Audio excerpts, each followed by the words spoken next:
Hi guys, welcome back to the channel. As always, before we get started, please hit that subscribe button, give the video a big thumbs up and hit the notifications bell. Today I had the chance to interview Simon Phillips. He is a chap from the new movie out called Butchers. This guy's in so many films. He's in Nights Before Christmas where he plays a nasty Santa. Like I said, he's got this new film called Butchers out. He's in a ton of hooligan movies, which I've watched all of them. You got Rise of the White Collar Hooligan, so many movies. I'm a big fan of this guy. But when I had the interview, there was a little bit of a problem with me transferring the video over. So the first couple of minutes of the interview didn't seem to transfer over for some unknown reason. But here is the rest of the interview for you. I hope you enjoy it, and I'll see you guys later. Do you miss those times when you've done the hooligan films? Were they something that, because obviously a lot of the actors back then, they was all in the same movies together, wasn't they? You had we had like a what we called affectionately the Brits Pack, which was like the same sort of people, making, because England's that sort of low budget England sort of gangster film sort of type thing. There wasn't many of us doing it, there was like, it was like 20, 30 people really that were really doing it, like all the time. And we all mixed together, and we were sort of like a clique, sort of, we had we all knew each other, and we all, sort of, and it was, it was a fun time sort of, but it had its time as well, sort of. I think it's, like there was a big spate of those movies, like in 2008, 2010, and we ran a good course on it, but everything that is good, has an ending, sort of. So everybody moves on and does other things, sort of. And that's part of what makes that period in my life, that white collar hooligan period, kind of special, sort of. It's like, yeah, it was very cool for a couple of years, and then if you hang on to it, you're sort of you're the guy that doesn't leave the party when the party's over, sort of, so you have to kind of move on to it. That's what makes it kind of cool, and I'm very glad we did it, and I'm very glad it's done as well. So, but I do miss it, because making low budget films in England isn't like making films everywhere else. There's sort of a special kind of energy, like with those sort of movies, and I quite like them. And they, the Americans don't have the sarcasm and the sort of banter like that, Brits do. So it's a little different over here. People think you're being serious when you're like, you're like, oh, I'm only joking, mate. Don't. They're a bit sensitive, James, over here. So your character Owen in Butchers, yeah. Like I say, he comes across very helpful, and it's not a lot of these films you don't see the main, wrong, and being able to speak to the victims and being able to have a conversation with them. It's usually quite a silent kill, but in this one, it was. How did you get into that mindset of being able to get into that character zone? How did you get into it? Well, when Adrian first wrote the script, the guy who I played I didn't have a brother character, so there was no second person, and he wanted kind of like kind of Wolf Creek type, he wanted one guy to be the sort of, the threat, like, so the guy, but he did want him to be able to talk, and he did want him to be a butcher, like a kind of, 6 foot tall. And I was like, right, I'm up for the I'm better used as the talking guy, sort of, and then you could just, cast another guy if you want enough, sort of, you could have a different guy. And he kind of he was like, no, like, and then what he did is he sort of split the role. So he gave me a brother, so that if I needed some muscle to do with that, I was like, I always had my brother sort of right there. And that kind of made it a bit more threatening, because he made the brother quite sort of simple, and sort of like really well. Yeah, he was, and he's also a Brit, Michael Swadden. So this is the joke of this, James. There are two British guys playing two American, sort of, like, Louisiana sort of type there. So we're both British, sort of. So you're like, okay, yeah, that's wonderful, yeah, great. You do find and that Michael did it. Say again. I found that in a lot of films. You do get. I've seen some films where you've got British people playing Americans and Americans playing British. It's like, why don't you just put it. I know it's mad. It's mad. I don't know why they do that. Well, on most things they like the British accent, but then obviously they go, yeah, we love your accent. Can you change it? And you're like, okay, yeah, if you want. I was like, if you want an American, just hire an American. Sort of. It's. I don't want to talk myself out of a job, but if I don't quite fit and they're like, no, we, no, it's good, but like, just change. It's good, just change everything about it. I think it's because you play it so well. You know, even Nights Before Christmas, you played Santa Claus.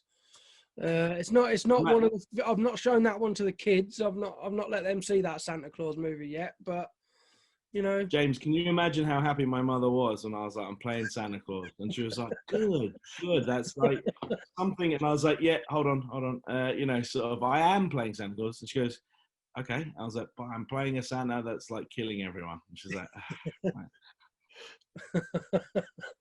She was so happy for a minute, James. She was thrilled, She go, good, finally something, good. Christmas movie, yes.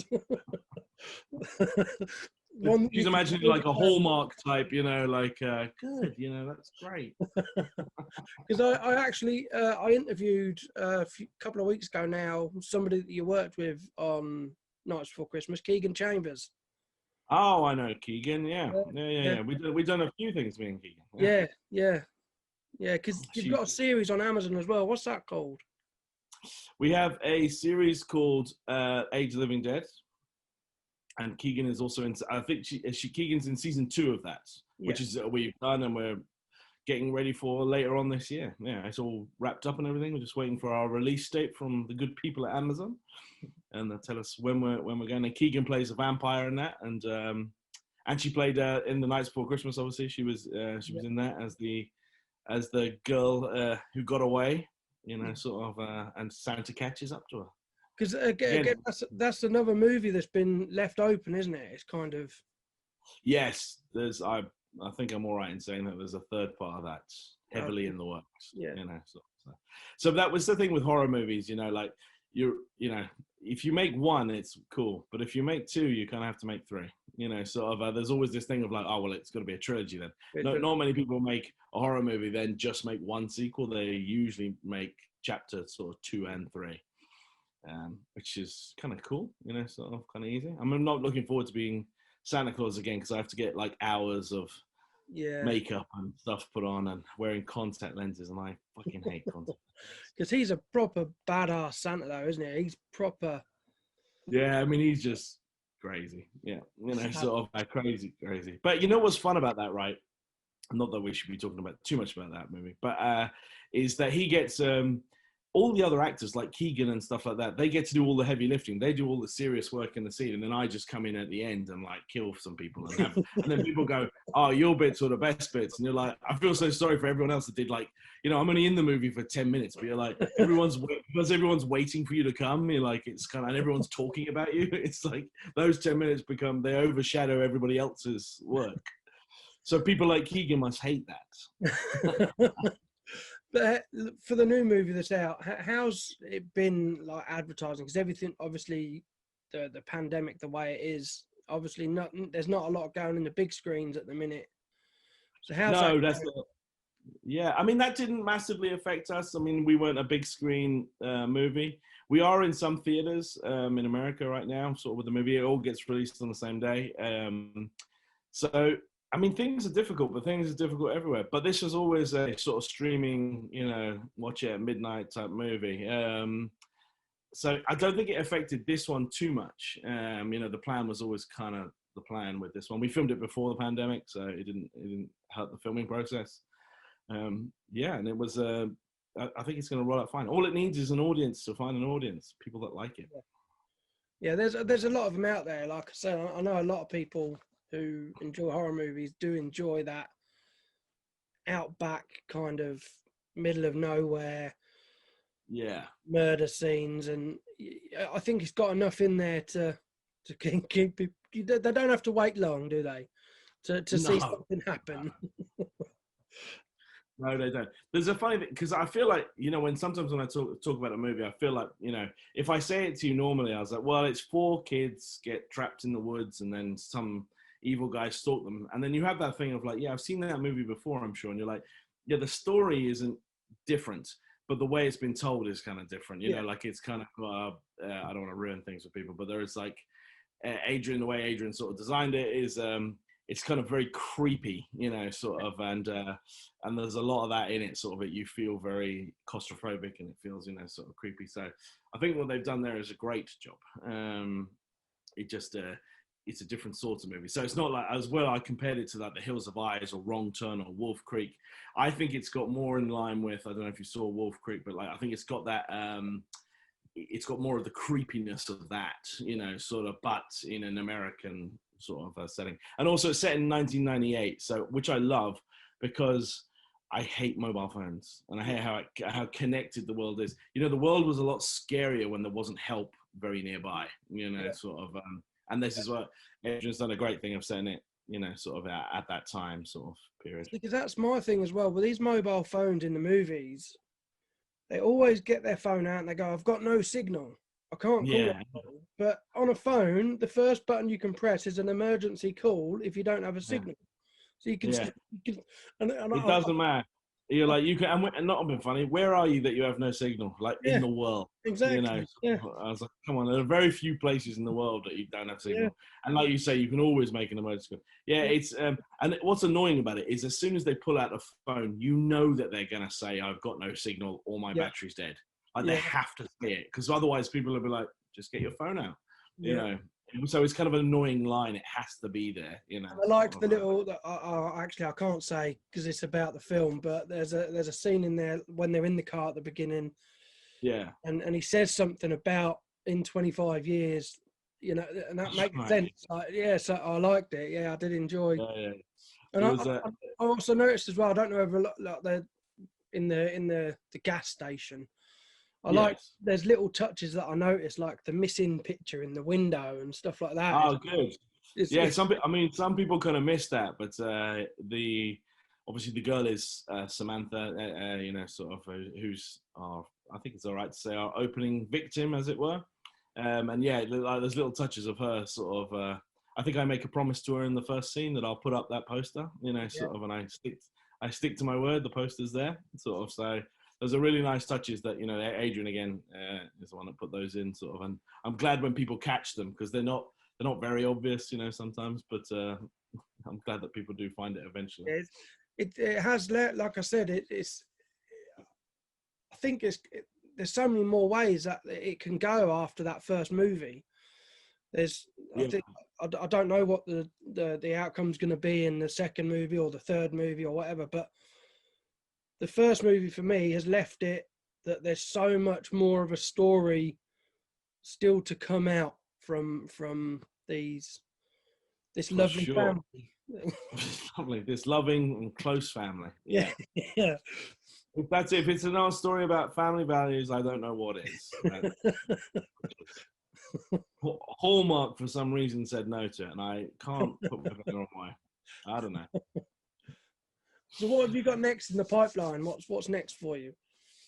The next thing, so we have a comedy called Stealing Chaplin, which we shot last year, and it came out in theaters in November in America, but we're releasing it in April this year. So after Butchers, I have that coming out, and then Amazon are doing our Age of the Living Dead season 2 in, I think, May or something. I'm not sure roughly when, but that's, you know, roughly when it's coming out. And then we're continuing to work on. We have sequels a lot lined up for, like, you know, whatever Butchers 2 looks like, and this year, I'm sure.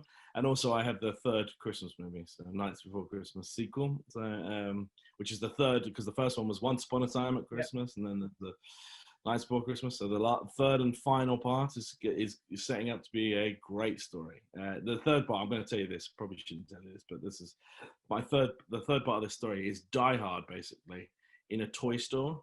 So Mr. and Mrs. Claus take over a toy store and hold a bunch of people hostage on Christmas Eve. I love it. I already love it. You're like, brilliant.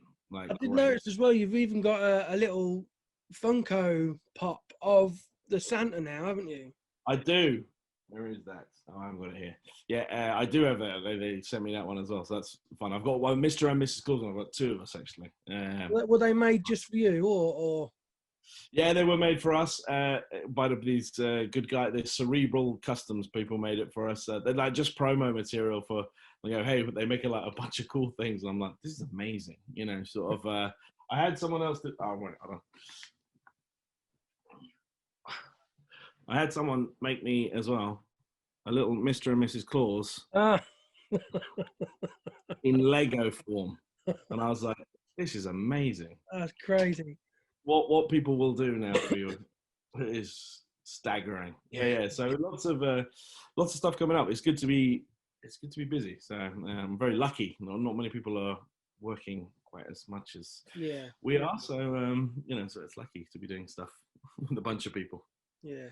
So was it? Is it acting? Is that something you always wanted to do growing up, or did it just kind of fall Yeah, into? I mean, my mother was an actress, so sort of there was a lot of artistic stuff in it. My stepfather was, in a band, so I had kind of a big art leaning early on, sort of. And I don't, to be honest, I think I would have been useless doing anything else. That was the thing, is like, I don't have the attention span for a lot of things. When I was younger, I got like fired from a bunch of jobs for just not for really doing it bad, just not caring, sort of. And you're like, I don't know how much you want me to care about McDonald's. I don't, sort of, I don't know how, yeah. I was like, I can pretend to care if you want. And they're Yeah, like, no, you need to care about the thing. And I'm like, I mean, it sounds ridiculous to me when you're saying it, sort of. I was like, how could I care about this? I'm not being rude. I'm just saying, how could I care about it? It's not like, come on, there are bigger things in life. Surely you must know that. yeah. So I think it was, honestly, James, I think it's the only job I could do, and that's the problem. I'm not sure what happens if it doesn't work out. I literally don't know what I'll do. Because people go, "What if you had to do a real job?" And I was like, "Yeah." I was like, "I'm scared. I'm scared for me. I don't know. I'm terrified of that eventuality. Hopefully, that never happens." Well, I am a bin man myself. That is what I Yeah. do. Not at the minute. I'm kind of waiting for a surgery, but that is my role.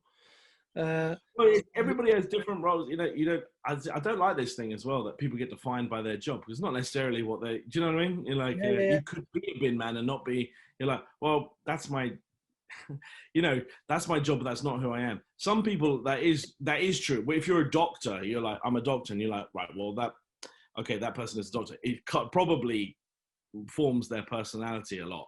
Sort of a priest. Like there are some things that form your personality a lot, but then there are other jobs you just turn up to.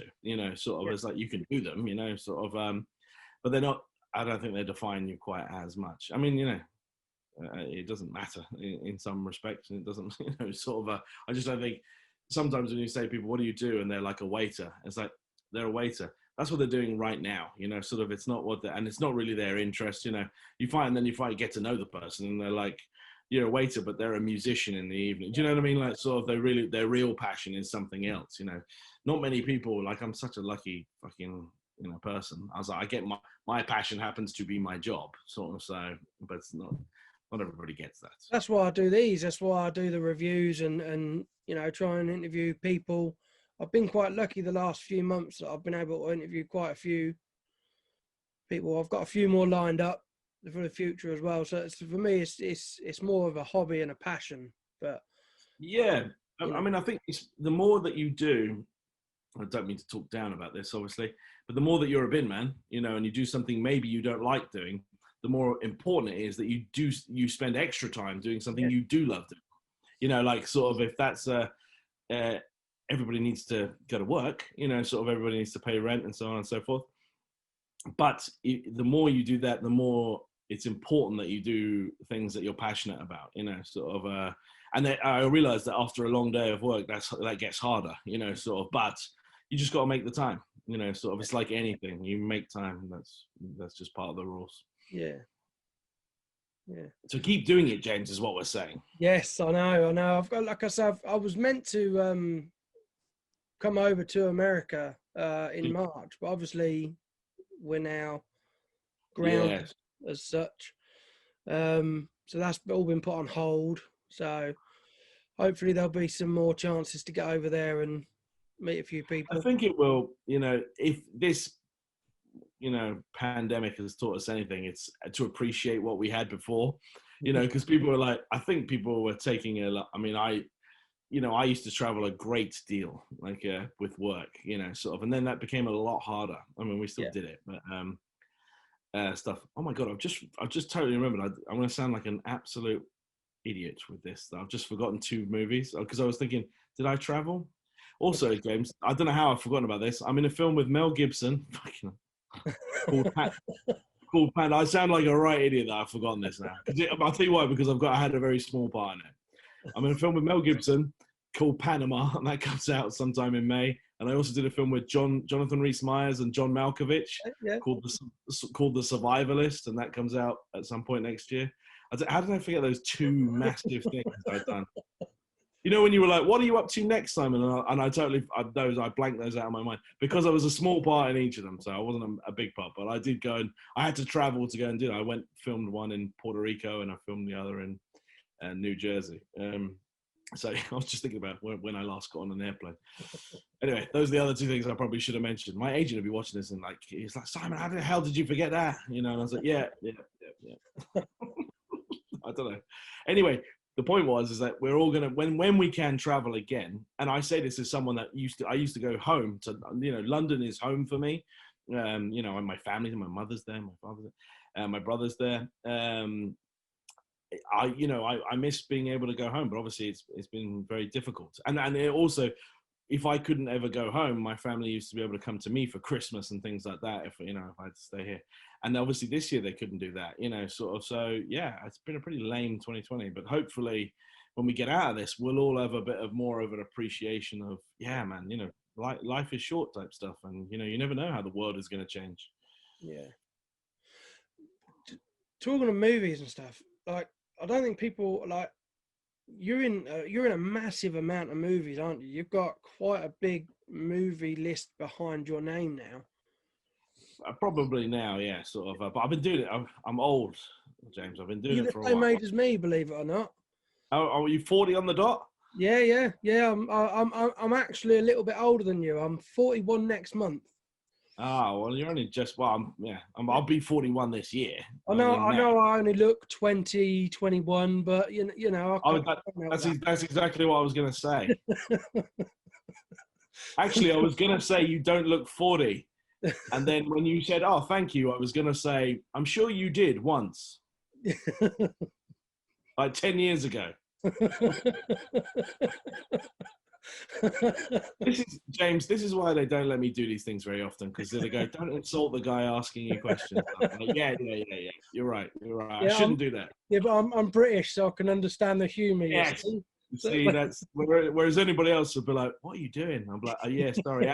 In London, that would have been funny, So, but here they're like wrapping up the interview and going, "Well, thank you. That'll be all." Is it how? So you're in Canada at the minute, aren't you? Have you got is it cold out there? Is it? It's very cold. Yeah. There's snow everywhere. Really? Excuse me. There's snow everywhere. Yeah, which is good for the Santa Claus movies. Yeah. Sort of, and there'll be snow here till like March. Like consistent heavy snow. But yeah, it's a white. That's Canada for you. It gets pretty cold. But it makes visually it makes for great films. Sort of. We just did a film all set outside. Oh Jesus, fucking hell! Right, I just wrapped on another movie just the day before yesterday. This is going terribly. I've just wrapped on another movie yesterday from the director. I can't believe it. The director who directed Butchers has put me in his next movie. He's probably regretting that now. And it's called Ash and Dust. It's not even, but we wrapped the day before yesterday.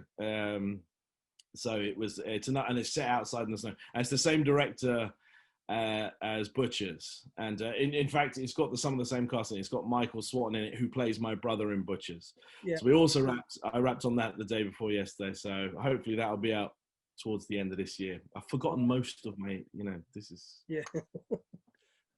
is terrible. I should have this written down. Well, things to mention, Simon. Don't forget the movie you just finished. Literally. Yeah, the day before yesterday. Because you reminded me about the snow, I was like, yeah, I was out in the snow filming like 2 days ago, and then I was like, oh shit, I haven't mentioned that movie, and which is by the same director as the one that we are talking about. I've no reason to forget it. Anyway, Well, yeah, I'm a big fan. I've been a fan for a long while, so you agreeing to do this for me is you know, that's really big for me. Well, thank you. No, it's good to have. You know what I don't get is I make the movies and then I sit there. This sounds very grand, and it's not really. And I kind of wonder who's watching these things. You know, like because I do sort of think about. I was like, you know, I figure that they'll stop employing me when people stop watching, obviously. You know, sort of. But I often wonder. I was just like, I hope people like this. You know, because it's Butchers. It's like they go. I mean, it's hard. It's hard to like the movie because you're like, man, that's a dark, depressing. You know, sort of. You're like, yes, there's not much upside in Butchers. You know, sort of. You know, sort of. But it's. I mean, it's good fun to make. But it's. You know, is it fun to watch? You know, I don't know. But.